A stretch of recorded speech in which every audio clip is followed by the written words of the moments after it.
আসসালামু আলাইকুম। আজ আমি উপস্থিত চালের গুঁড়ো, ময়দা আর ডিম দিয়ে কুকিজ রেসিপি নিয়ে। এই কুকিজগুলো খুবই পুষ্টিকর এবং মজাদার। ছোট বড় সবাই এই কুকিজগুলো পছন্দ করবে। প্রথমে একটি পাত্রে 2টি ডিম নিয়ে নিব। এরপর আধা কাপের কম চিনি নিয়ে নিব। আপনারা যদি মিষ্টি বেশি খেতে পছন্দ করেন তাহলে চিনির পরিমাণ বাড়িয়ে নিতে পারেন। আমি মিষ্টি খেতে কম পছন্দ করি, তার জন্য চিনির পরিমাণ কম নিয়ে নিয়েছি। এখন চিনি আর ডিম ভালোভাবে ফেটিয়ে নিতে হবে। চিনি একেবারে গলিয়ে নিব। এখন 1 চা চামচ বেকিং পাউডার দিয়ে দিয়েছি। এখন স্বাদ মতো লবণ দিয়ে দিচ্ছি। এখন ভালোভাবে মিশিয়ে নিব। এখন কালো জিরে দিয়ে দিব 1 চা চামচ। আপনারা যদি কালো জিরে খেতে পছন্দ করেন না তাহলে এটি নাও দিতে পারেন। কালো জিরে দিলে এটি আরও মজাদার হয়। এখন এগুলো মিশিয়ে 1 কাপ পরিমাণ চালের গুঁড়ো দিয়ে দিব।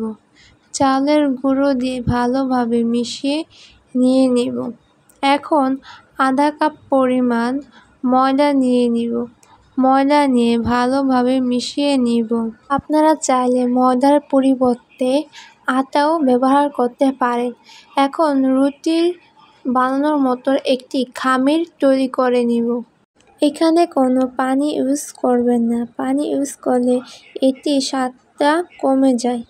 এখন আমি এটি 15 মিনিটের জন্য ঢেকে রেখে দিব। 15 মিনিট পর এখন ঢাকনাটা উঠিয়ে ফেলব। এটি আগের থেকে অনেক সফট হয়ে গিয়েছে, দেখতেই পাচ্ছেন। এখন আমি একটি লেচি কেটে নেব। এ পর্যায়ে এসে আমি রুটির মতো করে এটি বেলে নেব। এটি একেবারেই পাতলা করা যাবে না ও একেবারেই মোটা করা যাবে না, মিডিয়াম করে রেখে নেব। দেখতেই পাচ্ছেন আমি কি সুন্দর করে বেলে নিয়েছি। এটি বেশি পাতলাও না, একেবারে মোটাও না, একেবারে মিডিয়াম করে আমি বেলে নিয়েছি। এখন আমি ওষুধ খাওয়ার কাপ দিয়ে এটি কেটে নিব। আপনাদের কাছে এই কাপ না থাকলে বোতলের মুখ দিয়েও কেটে নিতে পারেন। এখন আমি সব একইভাবে গোল করে কেটে নিব। আমার সব গোল করে কাটা হয়ে গেছে। এখন আমি পাশের বাড়তি অংশটুকু উঠিয়ে নিব। ওঠানো হয়ে আসলে আমি এই গোল করে কাটা কুকিজগুলো উঠিয়ে নিব। একইভাবে আমি সব কুকিজগুলো বানিয়ে ফেলব। এখন চুলায় একটি কড়াই বসিয়ে তেল দিয়ে দিব। তেল গরম হয়ে আসলে কুকিজগুলো দিয়ে দিব। এখন কুকিজগুলো দিয়ে ভালোভাবে উল্টে নিয়ে ভেজে নিব।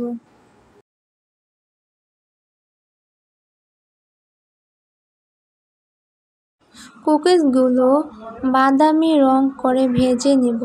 আমার কুকিজগুলো ভাজা হয়ে গেছে। এখন আমি এটি উঠিয়ে ফেলব। একইভাবে আমি সব কুকিজগুলো ভেজে নিব। এখন আমার সব কুকিজগুলো ভাজা হয়ে গেছে। দেখতে পাচ্ছেন কত সুন্দর হয়েছে। আপনারা বাসায় এটি একবার হলেও ট্রাই করে দেখতে পারেন। এটি ছোট বড় সবাই পছন্দ করবে ও এটি অনেক পুষ্টিকর। এই কুকিজগুলো এয়ারটাইট বক্সে 2 সপ্তাহের মতো সংগ্রহ করে রাখা যায়। এটি অনেক মুচমুচে, অনেক সুস্বাদু। বিকালের নাস্তায়ও এটি বানিয়ে নিতে পারেন। বাসায় মেহমান আসলেও এটি বানিয়ে নিতে পারেন।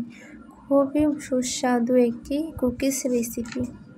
বাসায় এটি একবার হলেও ট্রাই করে দেখতে পারেন। যদি ভিডিওটি ভালো লেগে থাকে তাহলে সাবস্ক্রাইব অ্যান্ড লাইক করবেন।